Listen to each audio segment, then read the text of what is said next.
Good evening, my beauties and bees. Thank you so much for joining me tonight on Cryptic Corner.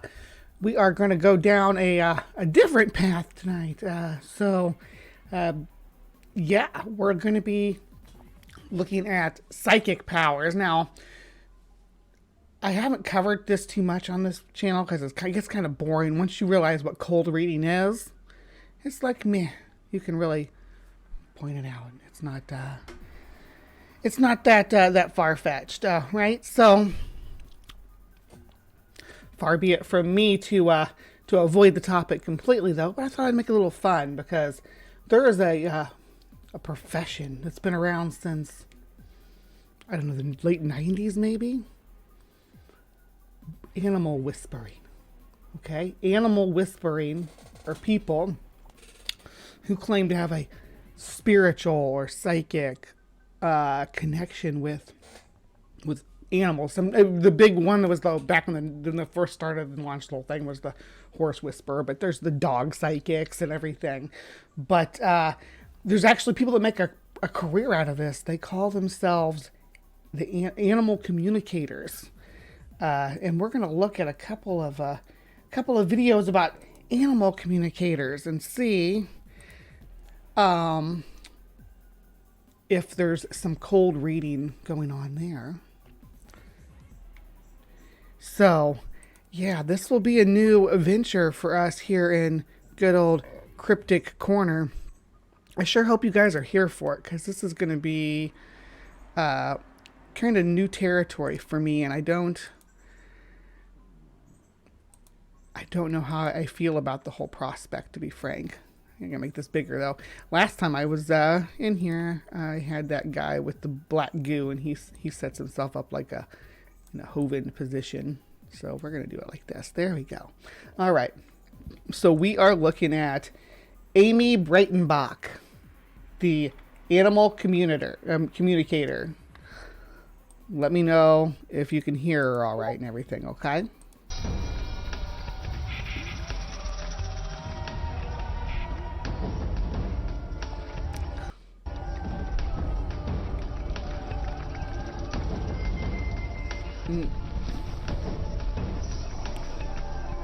This is sideways. Aww.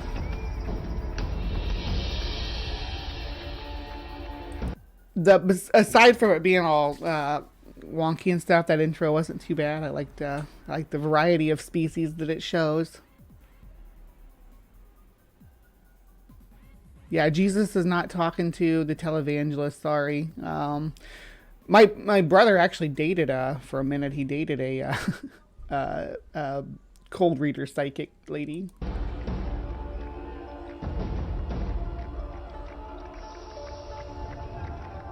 All right, come on, enough intro.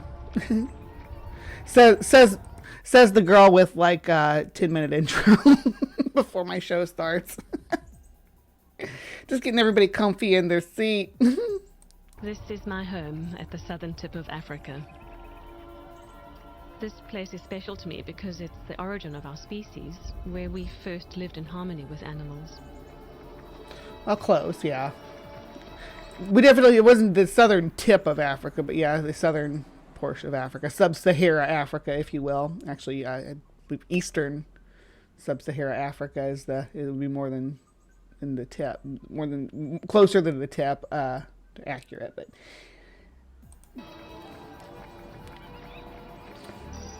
is this quality getting any better? I've studied the ancient skills, and I'm so passionate about awakening a sense of communicating with animals in us modern humans.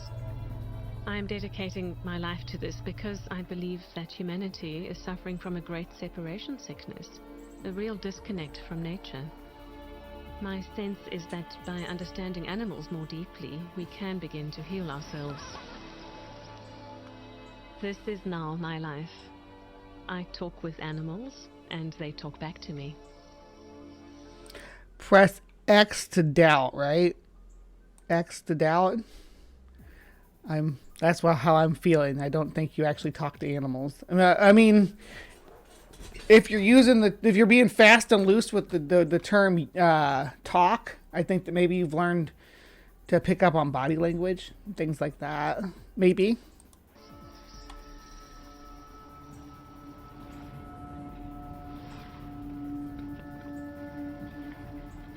I first met Anna Breitenbach through a troop of wild baboons. My name is Swati. I'm a conservation journalist. I've often reported on this particular troop of baboons living on the fringes of Cape Town. They're constantly stealing food and breaking into cars. They are living their best lives. They're baboons. You move into baboon territory, you deal with baboon stuff. We have raccoons here that fill that kind of raider niche. I've been jumped on by a big male who did not like me stopping him from getting into my car. Most people just don't know how to behave around wild animals, and this leads to more conflict.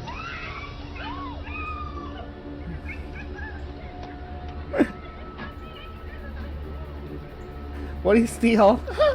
A juice pouch? What was that? I'm gonna watch that again. What do you steal? Wild animals, and this leads to more conflict. What do you get? What do you get?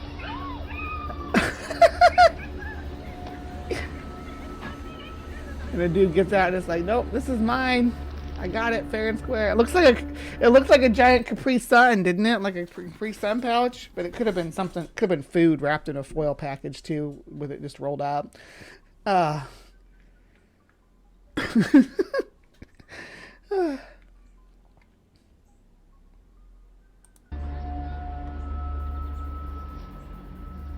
Yet, on that first day I met Anna, she walked easily amongst them, although she had never been around this troop before.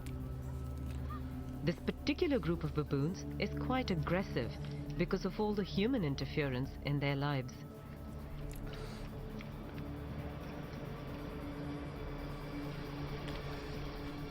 Well, I don't blame them for being aggressive. They have to be aggressive. It's just like the city raccoons. The city raccoons have to be willing to battle with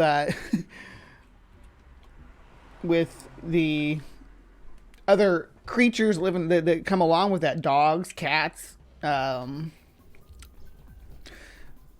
pigs, things like that. They have to be willing to compete for foraging rights with non-native species. And yeah, Sumami has a point when she's like, we've never lived in harmony with. No, you don't live in harmony with you really don't. It's just not a option. Oh no, I froze up. Hold on. The alpha male returned after a while. I was lying down almost asleep. My browser It was the alarm call of my browser crashed for a second.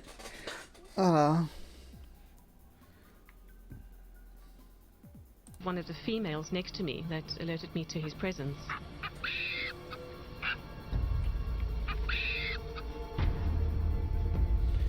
When I saw the big male approach with all the babies around Anna, I was shocked. You said macho alpha. Like, is that Spanish for big male? Macho alpha? Is it? She was going to be attacked.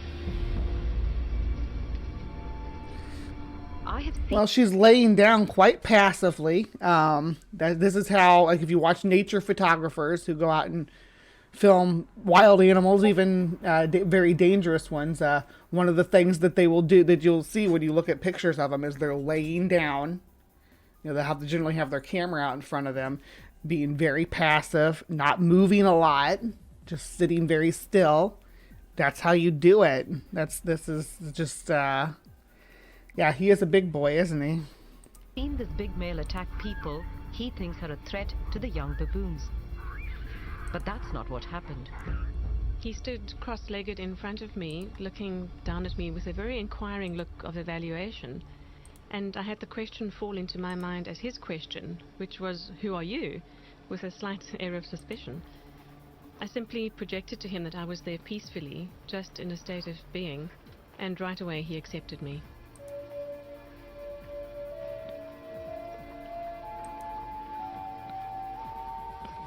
And the alpha male kept on looking at me, and I got the distinct silent impression in my head from him, saying, seeing as you wanted to be with us, then do as we're doing and dig with me. And so I did.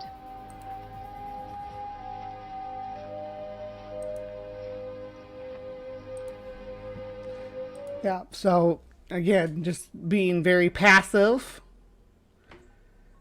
And in engaging only in as they come to you. It's also, which is this is very important when dealing with primates, at least as far as I've seen in all the, and I grew up on nature documentaries. I have friends who go out and actually I have friends who go out and actually interact with wild primates. So I've explored the topic a bit, and I get how you need to behave, or the expectations of behavior, right?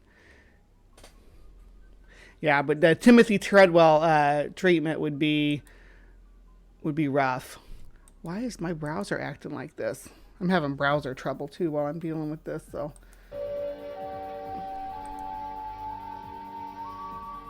The way they were looking at me, particularly the alpha male, was with almost an appealing sense that I help humans understand who they really are. And there's a sense of you're personifying them. I think when you do that, you're just you're personifying the organisms by saying, oh, they're asking me this or that. Ape facial expressions. I say ape. This is not an ape. This is a monkey. But the facial expressions among primates can be unique to the species, especially species that coexist with other organisms. So the way it's looking at you. The way they're looking at you, what you infer from that as a human may not be what the message they're trying to send as a primate. A good example is smiling. It's for most primates, smiling is not a friendly gesture. Confusion and sadness amongst them for the degree to which they're completely misunderstood. And the conflict with people is injuring and killing the baboons. This young male had his hand and his tail cut off in a trap when he was a baby. That's terrible. This female had her right hand cut off by a trap, and she lost her second baby as a consequence.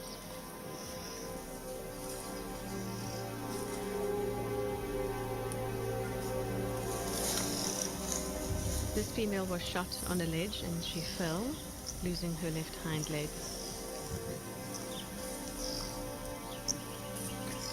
So yeah, the ones that live in the urban areas are going to be the ones that have human-inflicted injuries. Because people are vicious. People are mean. And this female had her right hand crushed by a gin trap.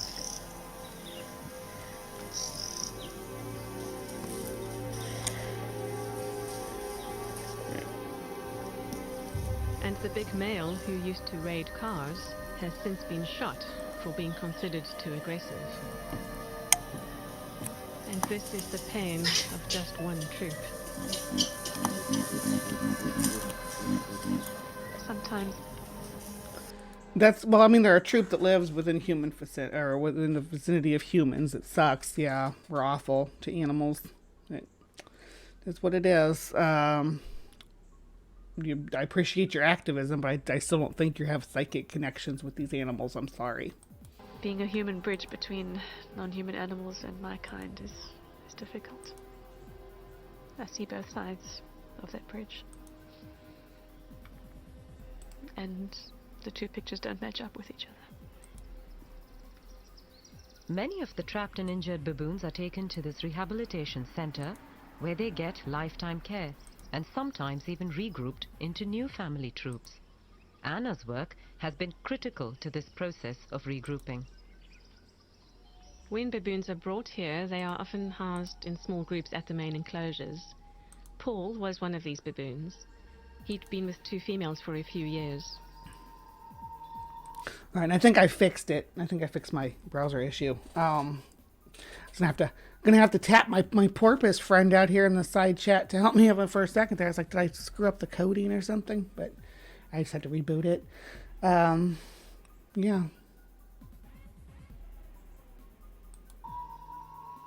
When I asked Paul if he would like to join a larger troop or stay in his current situation, he said he wanted to join a bigger group. No, he didn't.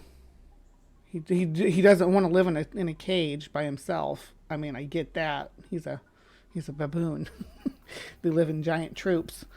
And communicated with the 2 possible troops he might be able to move into, one of which agreed to take him in.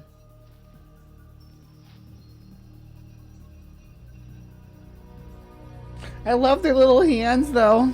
Look at his little hand. I can't stand it. I want to hold his hand. Adult male baboons never enter a new troop unless they're trying to challenge the existing alpha or steal the females. And so it was surprising to see... That is, you're being hopefully hyperbolic with that never comment, because when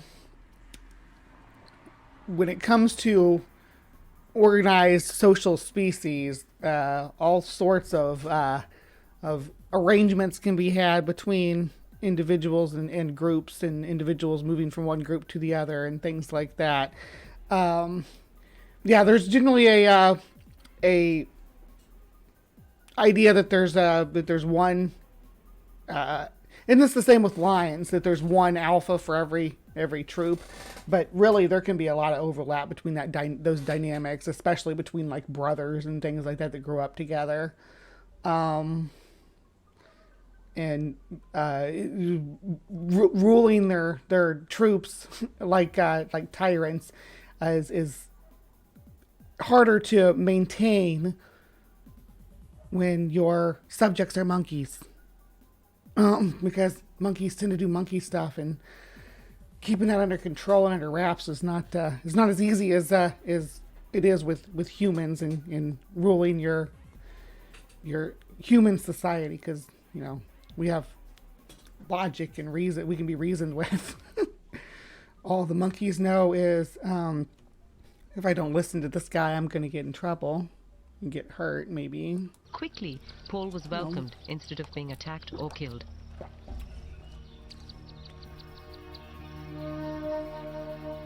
One of my favorite animals at the sanctuary is this wise old baboon who has lost much of his sight after having one eye knocked out by a brick thrown at him and damaging the other in a fight. He can never be set free. I always bring him some cuttlefish from the sea, as he seems to savor the memories it brings him of his past life as a wild baboon on the coast. I bet he would. Has inspired me to help. I bet he'd appreciate a snack better. Maybe like bring him some fish or something from the seashore. Or even a piece of fruit or something like that. Yeah, let them smell the cuttlefish bones. Yeah, sure. Captive and wild baboon populations be better understood by humans.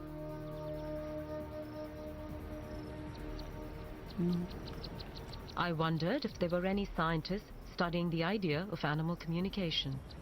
Matthew Zylstra is doing his PhD at the Stellenbosch University in the Western Cape. I wanted to see what a scientist would make of Anna's ability to communicate with such big, powerful animals like baboons. I took them to the mountains of Scarborough, outside Cape Town, where there is conflict between the wild baboon troop and people. This makes the baboons quite hard to approach. This area is also vast, making it difficult to locate the animals, as they could be anywhere on the mountains. Anna was not familiar with this area, and I knew it would be a challenge just for her to find them. Is the claim here that she's going to find these baboons on her own? I sent out a silent message in words in my mind without using my voice, addressing the baboon species and letting them know that I was coming. I didn't look around for any physical signs. After a few moments of that, I opened my eyes again and just allowed my body to move in the direction that I felt drawn to, almost like an internal sort of radar for baboon energy. For baboon. Wonder what baboon energy feels like, you guys. Does Does it tremble through your body? Is it a pulse? Is it a steady stream? Is it crackling? Is it tingling your spidey sense? Baboon energy. I'll go out and wander around Africa looking for some baboon energy.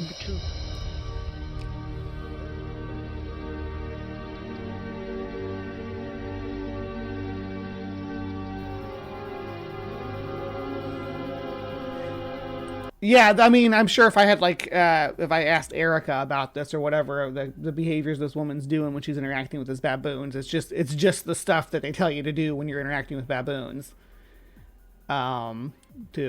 She's trained. This woman is trained as a wildlife handler in Cape Town. I got her biography right here. She's trained with, or she's trained with big cats prominently. But yeah, a lot of those behaviors transfer well to other animals that could be potentially aggressive.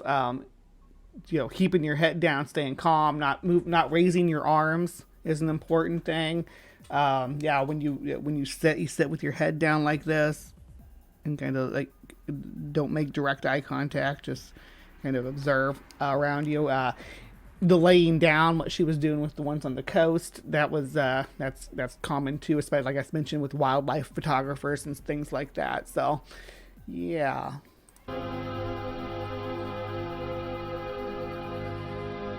She's being very calm. What laying down was really remarkable. She seemed to be communicating with the baboons as they walked right up to her, ignoring Matt and me. I bet you and Matt were standing somewhere, maybe with some equipment, while she's laying on the rocks by herself away from you guys.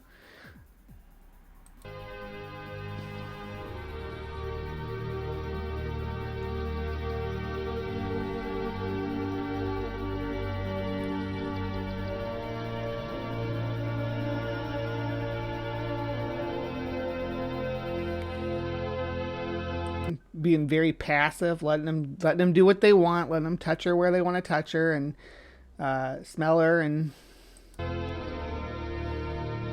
they're even grooming her. Look at that. See? All it takes.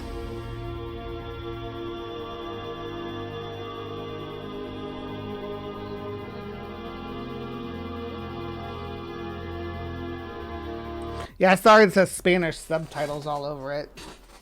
Yeah, like Steve, this is like saying Steve Irwin could have grifted like this too. He could have done that. He could have been like, I'm going to be a grifter and tell people I'm psychic and just communicate with these animals. He could have done that. He was good enough at handling these organisms that or the organisms that he handled, that he definitely would have been able to grift off people and say, I'm the croc whisperer or the snake whisperer or something like that. He could have done that and made his career doing that, but he wanted to be honest and use his wildlife training to teach people and educate people on how everybody can interact with these organisms, as opposed to this woman who is grifting, saying only I can do this. I have special powers. So I'm not going to teach you how to act if you run into a aggressive or into a troop of baboons. Obviously, we can pick up on what she's doing here and do it ourselves if we'd found ourselves in that situation. But you see the videos at the beginning with the tourists and stuff. They are screaming and throwing their arms around. That they're swinging things like jackets and stuff at them.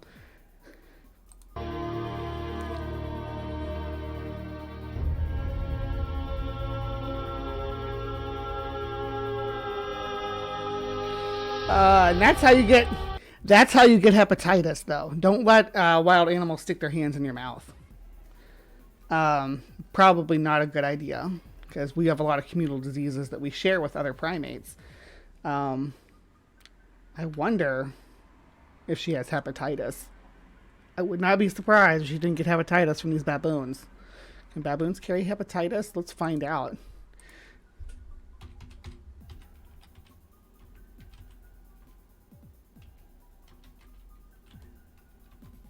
Baboons hepatitis.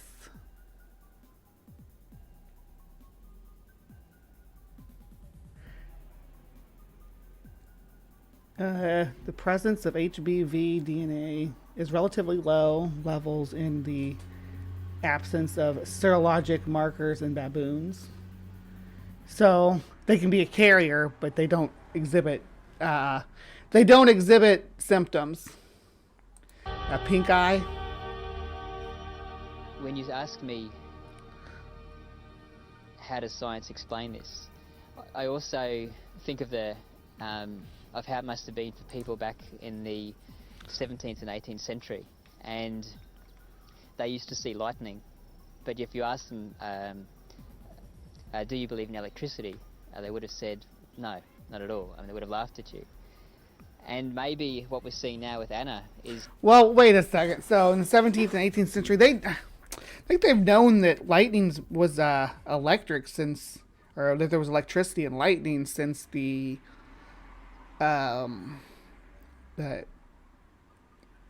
Greek period, right? I mean, since at least the Bronze Age, I would say. They would have called it lightning. They wouldn't have called it electricity, but they were aware of its properties and stuff. We didn't know how to harness it. It took us forever to figure out how to harvest that force. But I wouldn't say that they thought it was magic up until the 17th and 18th century. That's ridiculous. I don't think anybody was making that claim. We knew it was a natural force by that point. Is being back in the 17th century and seeing lightning. What I know is that my belief systems and everyone's belief systems are formed over the course of their life. And these belief systems filter how we see reality. And we use these belief systems and our perceptions to edit out the stuff that we're not comfortable with. And I think that's what happens in situations like this. We almost cannot help but letting our belief systems sort of edit out the things which we don't feel comfortable with. But on a personal level, I feel profoundly touched, and my scientific curiosity is awakened to really want to understand this phenomenon much better. Because I don't feel this is just about communicating with animals, as amazing as that might be. But the essence here is about sustainability, and about how we as humans can... Tsunami says she probably has immunity to Ebola now. You kissed your kitty's toes. Yeah, they little beans. It's hard. I get it. Can find a way to meaningfully reconnect ourselves with the rest of the living planet. I do like that term, though. I like living planet. It gives a better idea of, like, in this image right here, to give perspective, there's not just 3 organisms, right? There's not even just 4 kinds of organisms, like you got plants over here. The whole screen is filled with organisms. You just can't, most of them are microscopic and you can't see them. The ocean especially is like a sea of organisms. There's organisms everywhere. There's so much biology interlocked with each other and creating this vast, just space of ecology. It's not just the macroorganisms, but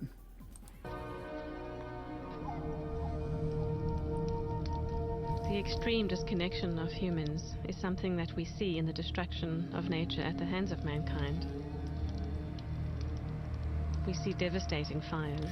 Oh, she talks to plants and stuff too, I guess. She talks to, like, trees. Because of course she does.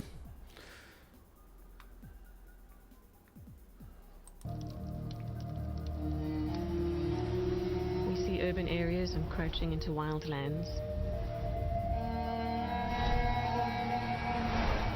We see our oceans being poisoned by toxic chemicals and the results of that. And we only seem to care about it when it affects us really, really badly. Perhaps that is too late.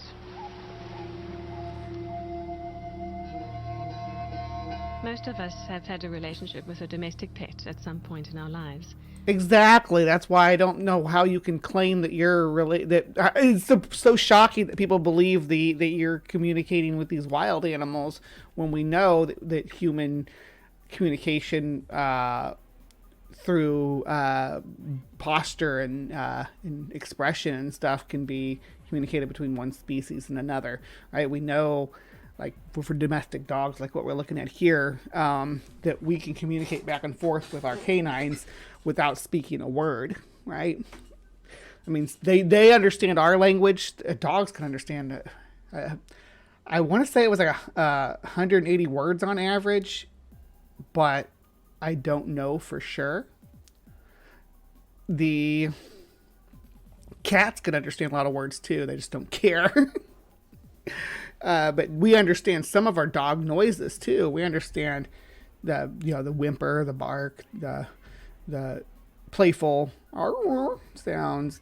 I have a husky, Shepsky, German Shepherd Husky mix, and she does husky talk sometimes, which is a whole different language in itself. But whether it's a domesticated or wild animal's eyes that we are looking into, how can we not see an intelligence and a being in there? How can we? Because there's an intelligence in a being, there doesn't mean you can magically communicate with its brain. Stop being weird. Not know that they have thoughts and feelings. You can know they have thoughts and feelings. That's not what we're talking about. You're talking about like psychic communication with them through the spiritual forces, as I believe the way it's described here.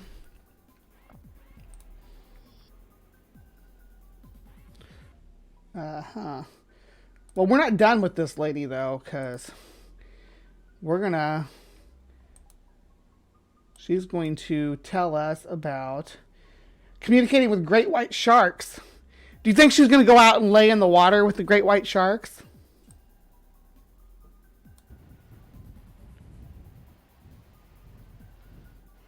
In my life as a professional animal communicator, I have the wonderful privilege of connecting with animals purely energetically or telepathically, and finding out from them directly what their thoughts and feelings are about their lives. So in case there was any doubt that this woman is claiming to be a telepath, she just said it. She just said it right there. And their environments.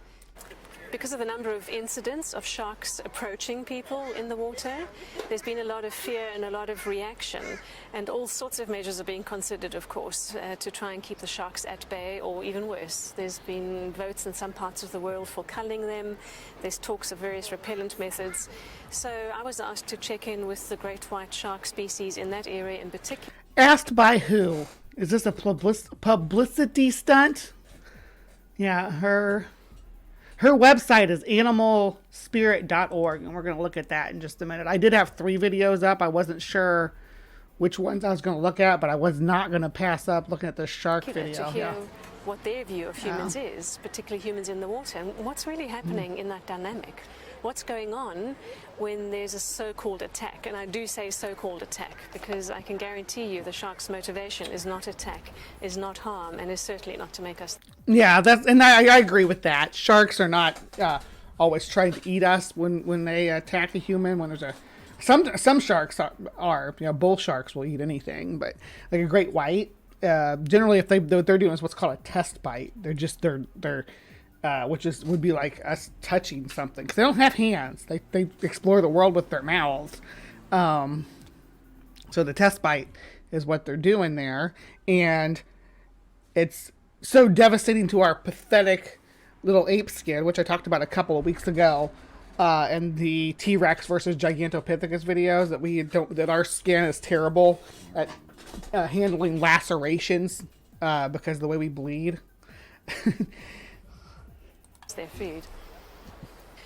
Who I was speaking with was actually great white shark consciousness in general, and what they had to say. She was talking to the overall great white shark consciousness. About the state of play at the moment is what applies all around the world. The truth of the matter is that their food supply has been so decimated. In particular, they that is not a great white shark. That's a lemon shark. Stop it. Range of middle-sized fish species that are either completely absent or are in very, very short supply in the shark's normal range. So their normal food for which they would go through normal foraging behavior is just not available to them anymore at all. This has forced great white sharks to have to come a whole lot more inshore in search of the kind of diversity of food that they need. Most of the time they're just plain hungry a lot of the time, and because of being forced into more inshore waters and away from the threats out there like long lines and fishing nets, they themselves, the great whites, are in a lot. So her conservation message is not terrible, right? It's just that instead of claiming that she has this incredible power to communicate with the animals, why not just say, hey, you know, this is the thing. This is what threatens large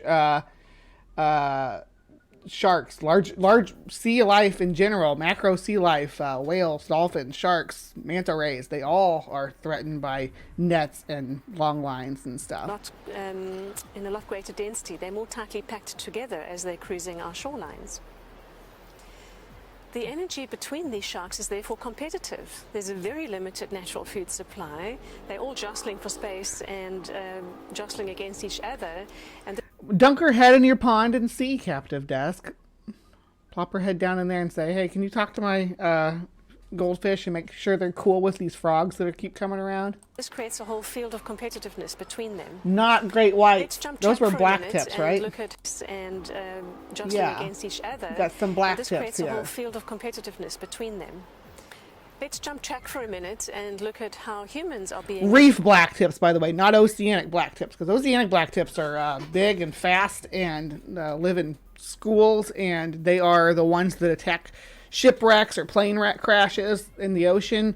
They are the one that black tip, oceanic black tips are they kill more people than any other species of shark. Just because because they're feeding in response to plane crashes and shipwrecks and things of that nature. But black tip reef sharks, which is what we were just looking at there previously, now they're less dangerous. You can actually dive with them and stuff. In the water when they are there for recreational purposes. Humans in the water, whether they're paddle skiing or surfing or involved in some sort of water sports, are very often in a very competitive frame of mind and state of being. And on a very real physiological level, that is sending out signals into the ocean. Heart rate variability is increased. The electromagnetic frequency emissions from our hearts, from our brains.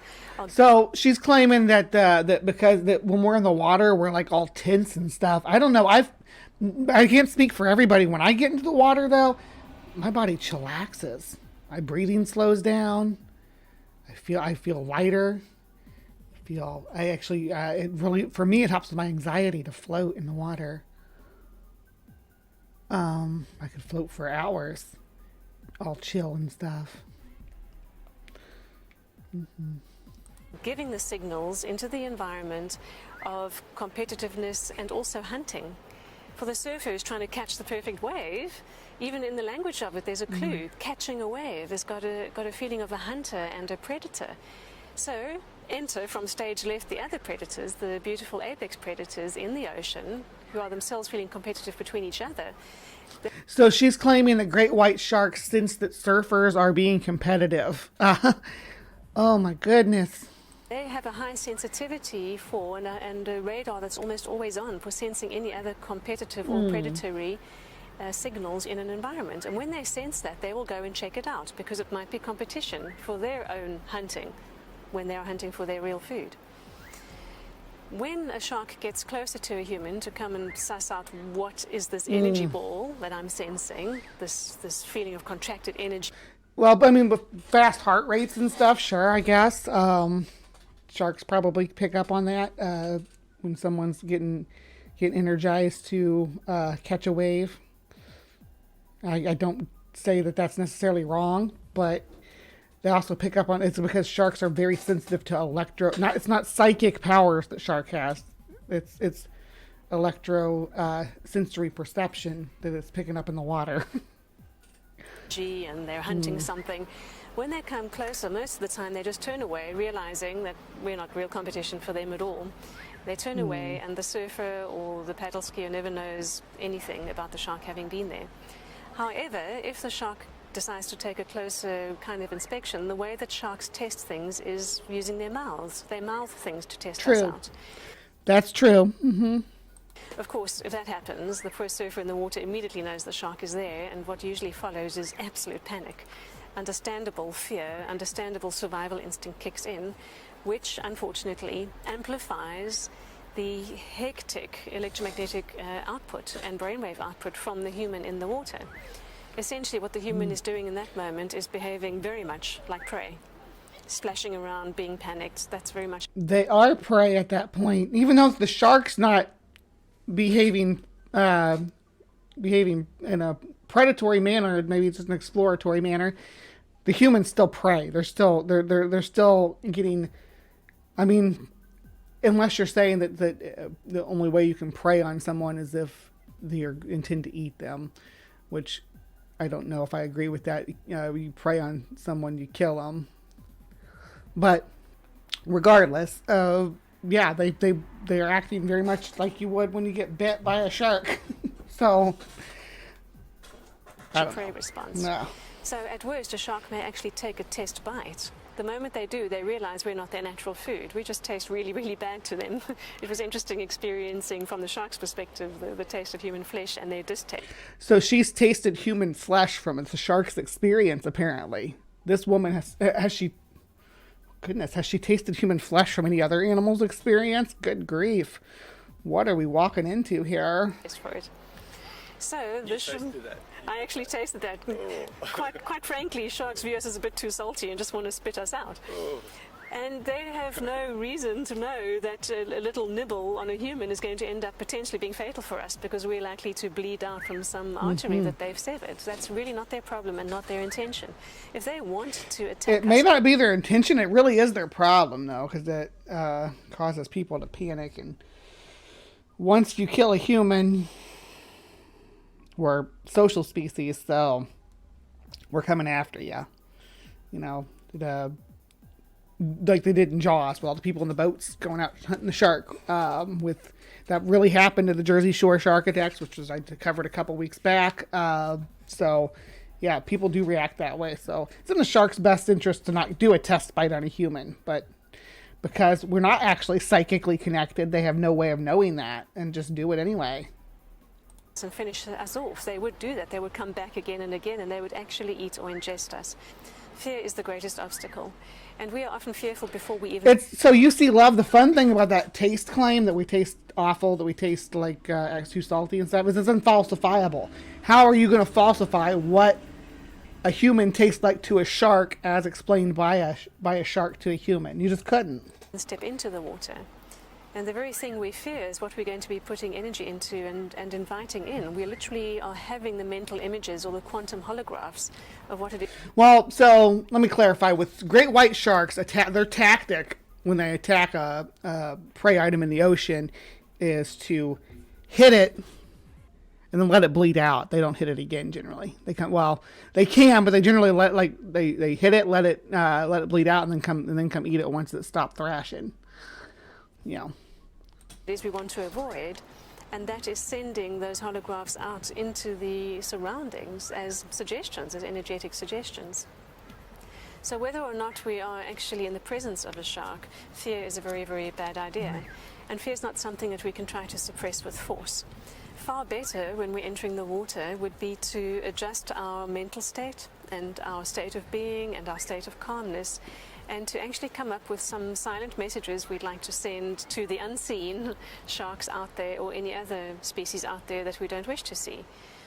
We are all capable of telepathy. Intuition happens in everyday life as a matter. So she's not claiming that she has exclusive claim on this psychic ability. We can all do it, apparently. So I think it's just she's just adding a layer of woo onto normal interspecies interactions. Matter, of course. Usually only when it really matters, always urgent, or when we have a vague gut feeling or a hunch that proves to be true.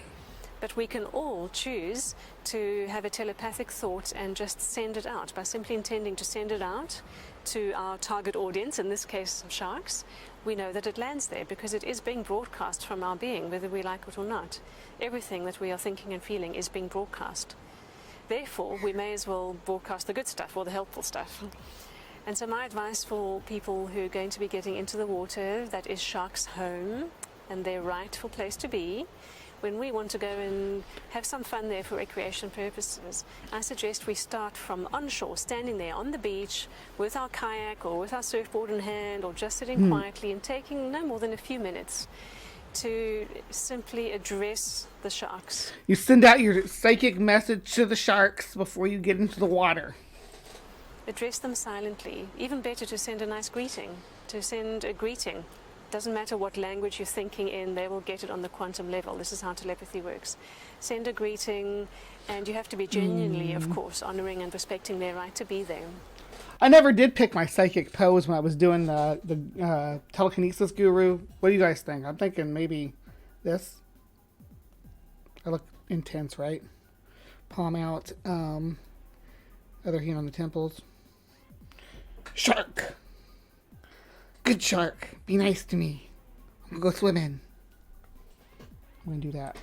When you're in the water, it's a very good idea to briefly and frequently keep on updating your communication and topping up with the good and helpful thoughts.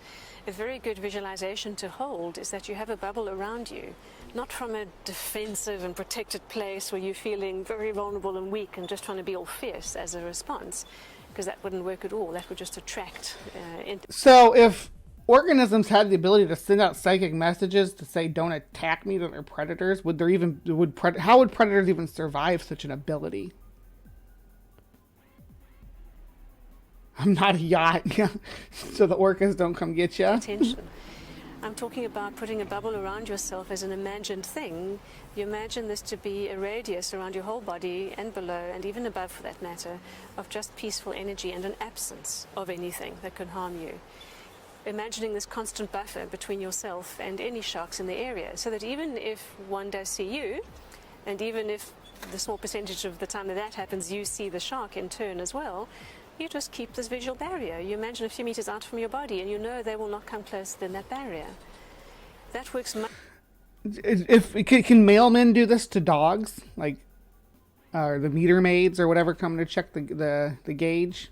Can they do that to people's dogs? Put a barrier around themselves, saying, "Nope, you can't come get me." Because if they can, there'd be a lot less dog attacks. Because there's a lot of dog attacks. Much more effectively than other technology-based so-called shark repellents that emit frequency or electricity, because that in itself, unfortunately, really attracts and draws in the sharks to come and see what that's about.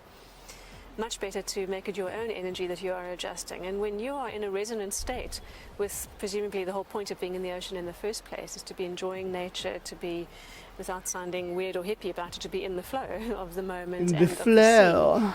It's important to be in a resonant state, because then you, the human, are not going to stand out as this big discordant or weird thing worthy of further investigation. I've been fortunate. Humans are always going to be seen as weird things when animals find us in the ocean, because we're not sea creatures. So, yeah, when a dolphin finds a human, they're like, "Oh, weird, a human."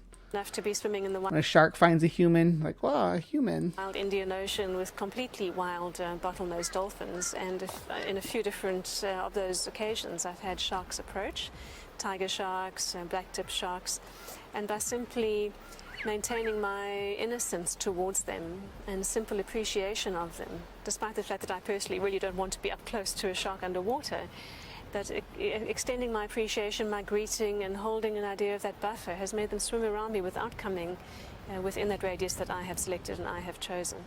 It's really about who we're being, and we need to stop being competitive or even fearful in the water. That's just like a thresher shark. It's not going to hurt you. Thresher sharks eat little bitty fish. That's why they have that big tail. They scoop them together like the big schools of fish. You're not in any danger with that thresher shark. Don't be silly.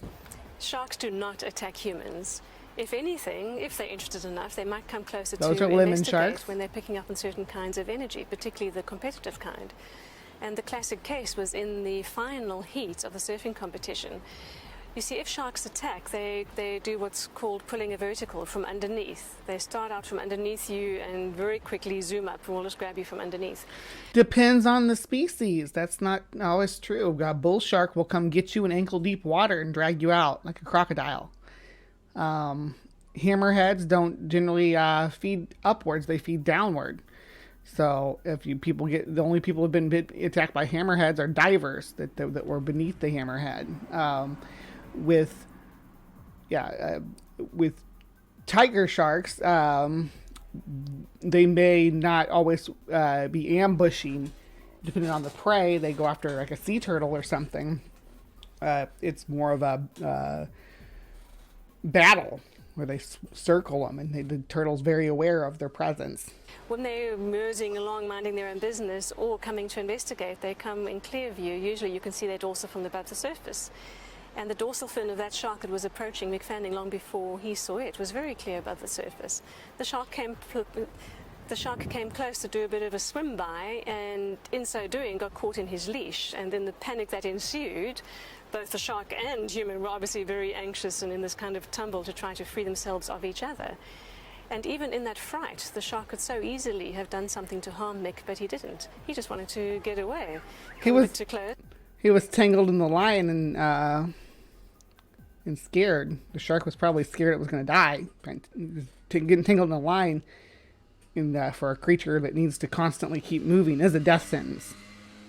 They got to keep moving forward to keep the water going through their gills. So I imagine that eating was the last thing on its mind at that point. It was probably, oh God, I gotta get untangled. Sussed out this human, but what I'm intrigued about is the fact that the shark did come that close at the absolute peak of a surfing competition in terms of this state of mind that I'm speaking about.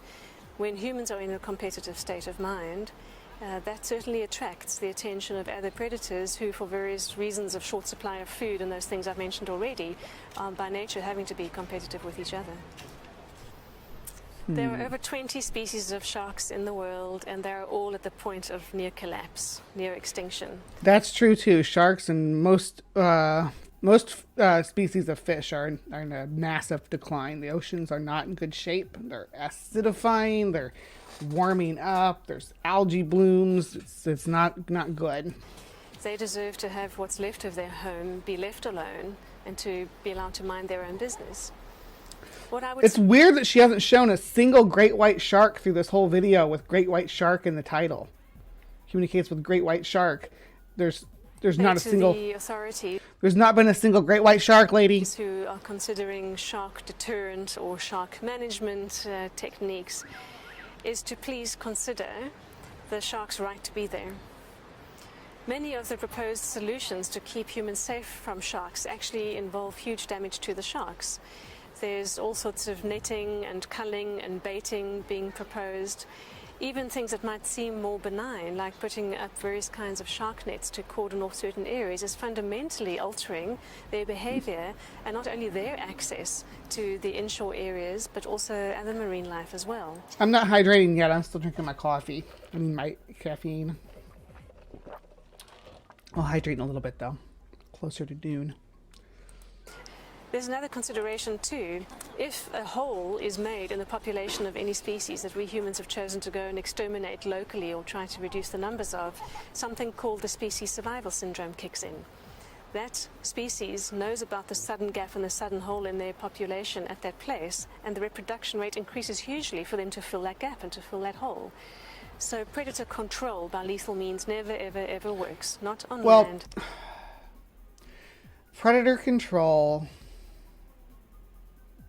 is a complex issue. It's not, it just doesn't work. There's layers to it. It has to be, every aspect of it has to be monitored, engaged, and statistics have to be run to maintain a viable balance.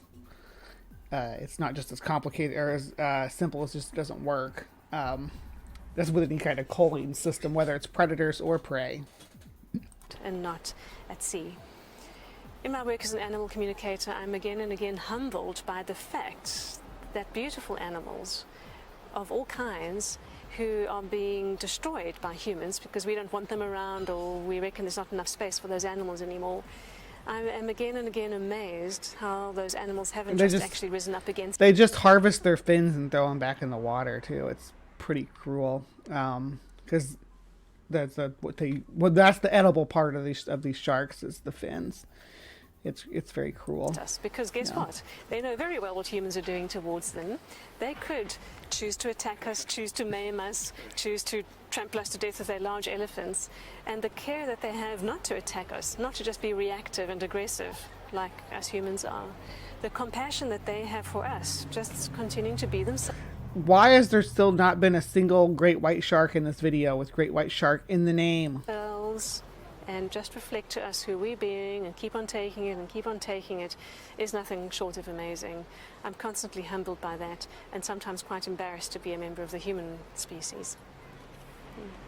In summary, the great white sharks are asking... Not a great white. That's not a great white. Peaceful coexistence. They have no issue with us being in the water if we can be in the water in a good way. That's a bull shark. Them any harm. They're asking for peaceful coexistence.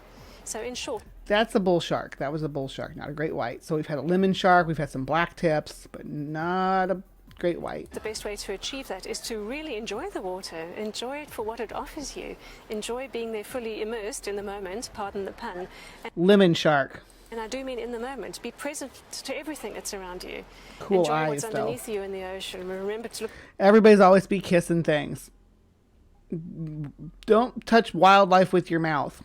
I can't stress that enough. I know. Believe me, I know. The temptation is there.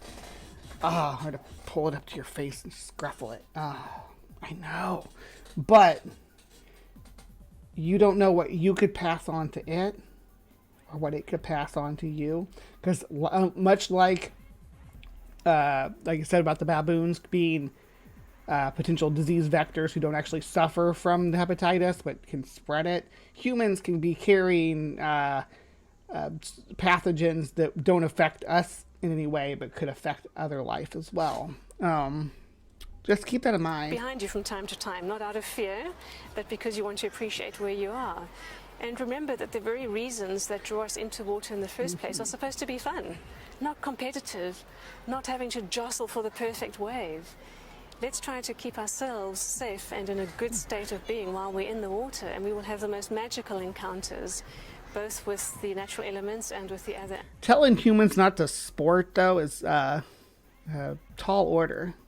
Very tall order, because humans like this. I don't even like sports myself, but I don't expect people to not go out and sport in the ocean, not to surf and ski and do all these competitive stuff that people do, kayak races and this kind of activity.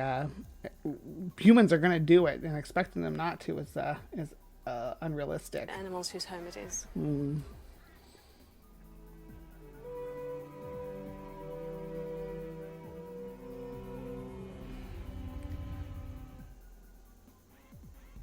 Yeah, animalspirit.org is her website, which we are going to look at here. Here we go. This is her website.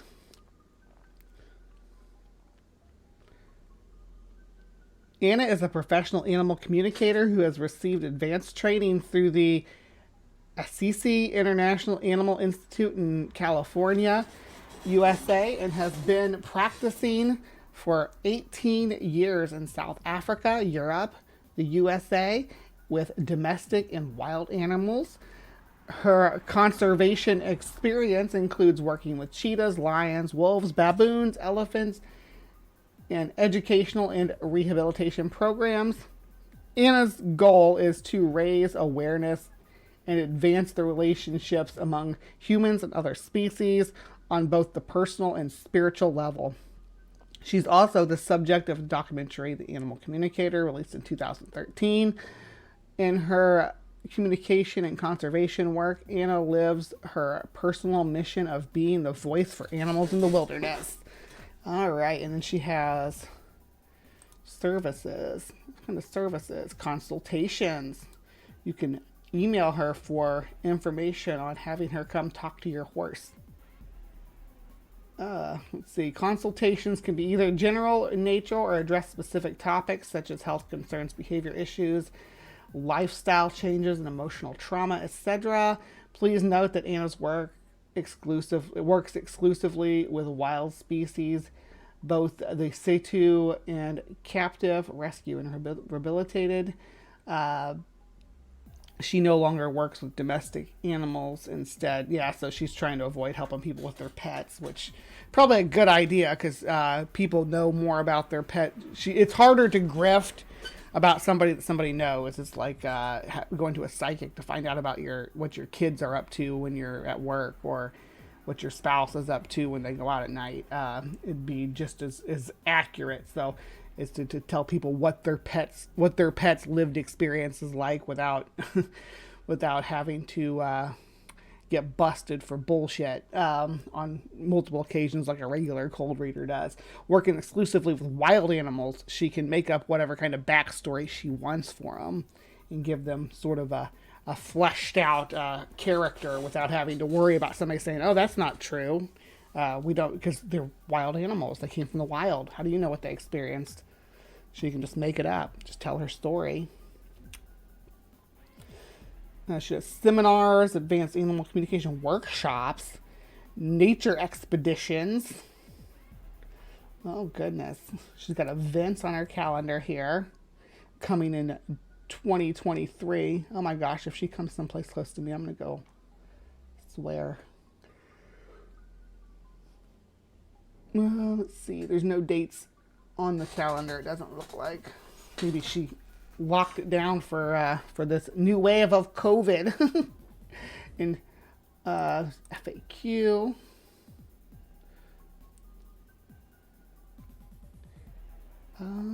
Let's see what kind of stuff we have in here. To volunteer, purchase her DVDs. Yeah, buy my DVDs. She's a Hoven. Buy my DVDs. And you, of course, you can come here and donate to her grift. Yeah. All right. So that's a lot longer than I expected it was going to be. That was the animal communicators. Specifically, this Anna that we talked about. But it's not just her. There's a whole network of these people that try to sell you on their psychic abilities to communicate with animals, which is actually easier to trick people when it comes to wild animals because, like I said, the domestic animals, people might know them too well to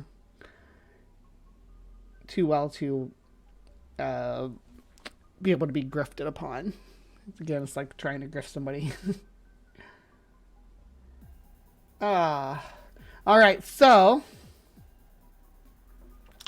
thank you so much for joining me tonight in Cryptic Corner. Please remember to be kind, take care, and we will see you next time. Sarah, before we die, I want to finally tell you that I love you. No, I'm not gonna let it end like this. We are not your enemy, furry ones. You will not attack us. Sarah, that isn't going to work. You don't really have mental powers. Your captors are behind you, Shivas. Show your anger to them.